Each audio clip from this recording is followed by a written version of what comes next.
श्री स्वामी समर्थ. नमस्कार मित्रांनो.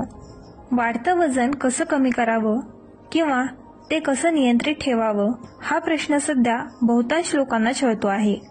याच चिंतेत असाल तर आहार तज्ञांनी सांगितलेला हा एक खास उपाय काही दिवस नियमितपणे करून पहा. काही पदार्थ जर आपण रोज सकाळी उपाशीपोटी नियमितपणे खाल्लेत तर त्यामुळे चयापचय पचनक्रिया चांगली होते. त्याचा परिणाम म्हणजे शरीरावर अतिरिक्त चरबी साचून राहण्याचे प्रमाण बरेच कमी होते. त्यातला पहिला पदार्थ आहे रात्रभर पाण्यात भिजवलेले बदाम आणि अक्रोड. या दोन्हींमधून भरपूर प्रमाणात प्रोटीन्स मिळतात. त्यामुळे सकाळी सकाळी भूक लागल्यासारखं वाटून आपण बऱ्याचदा ज्या अनावश्यक गोष्टी खातो त्या खाण्याची इच्छा होत नाही. दुसरा पदार्थ म्हणजे आवळ्याचं सरबत. तुम्ही नुसता आवळाही खाऊ शकता. त्यातून व्हिटॅमिन सी मिळतं. तसेच चयापचन क्रिया चांगली होऊन वजन लवकर कमी होण्यास मदत होते. तिसरा पदार्थ आहे ब्राझील नट. यामुळे शरीरातील हार्मोन्स संतुलित राहण्यास मदत होते. त्यामुळे ज्यांना हार्मोन्सचे संतुलन बिघडल्याने वजन वाढीचा त्रास होतो त्यांचा हा त्रास ब्राझील नट नियमितपणे खाल्ल्यास नक्कीच कमी होऊ शकतो. हळद आणि मिरेपूड टाकून केलेला काढा प्यायल्यानेही वजन नियंत्रणात राहण्यास मदत होते. चिया सीड्सचं पाणी दररोज सकाळी नियमितपणे प्या.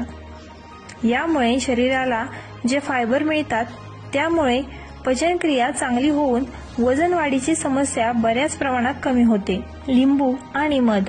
1 ग्लास कोमट पाण्यात अर्धा लिंबू निचरा आणि 1 चमचा मध मिक्स करा. फायदे: चयापचय वाढवते, शरीराला डिटॉक्स करते आणि वजन कमी करण्यास मदत करते. जिरे पाणी. काय करावे? 1 चमचा जिरे रात्रभर पाण्यात भिजवून ठेवा आणि सकाळी उपाशीपोटी प्या. फायदे: चयापचय वाढवते, पोटाची चरबी कमी करते आणि पचनक्रिया सुधारते. आवळा. काय करावे? 1 आवळा सकाळी खाली. फायदे: रोगप्रतिकारक शक्ती वाढवते, पचनक्रिया सुधारते आणि वजन कमी करण्यास मदत करते. लसूण. काय करावे? 2-3 लसूणाच्या पाकळ्या सकाळी चावून खा. फायदे: चयापचय वाढवते, रक्तदाब नियंत्रित करते आणि वजन कमी करण्यास मदत करते. ओट्स. काय करावे? 1 कप ओट्स दूध किंवा पाण्यात शिजवून खायचे. फायदे: फायबरयुक्त असल्याने बराच काळ पोट भरलेले राहते, वजन कमी करण्यास मदत करते. काही महत्त्वाच्या गोष्टी. हे पदार्थ फक्त वजन कमी करण्यास मदत करतात, पण एक संतुलित आहार आणि नियमित व्यायाम करणेही आवश्यक आहे. कोणत्याही नवीन आहारात बदल करण्यापूर्वी डॉक्टरांचा सल्ला घ्या. या पदार्थांना ॲलर्जी असल्यास त्यांचे सेवन टाळा.